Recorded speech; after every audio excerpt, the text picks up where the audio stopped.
Lorsqu'il accède au pouvoir en 1999, Abdelaziz Bouteflika fait renaître l'espoir parmi la population algérienne. Le pays est alors éprouvé par près d'une décennie de guerre civile. Bilan des violences entre islamistes et forces de sécurité, 150 000 morts. Candidat de l'armée et seul en lice après le désistement de ses adversaires qui dénoncent les fraudes à la veille du scrutin, Abdelaziz Bouteflika prend les rênes d'un pays déchiré. Le moment est venu d'arrêter la casse, d'arrêter les frais. La majorité du peuple algérien, dans tous les clans et toute sensibilité confondue, a assez de bon sens pour comprendre que suffisamment de mal a été fait à notre pays. Le président algérien se veut artisan de paix.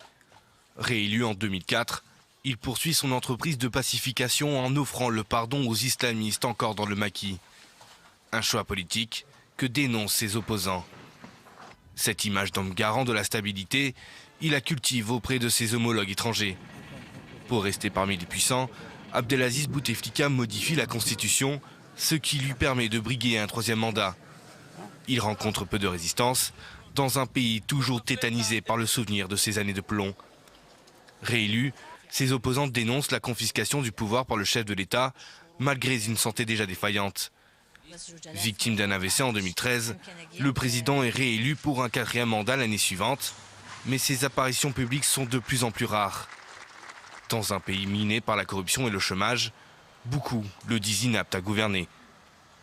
Le 10 février dernier, il confirme sa candidature et brigue un 5e mandat.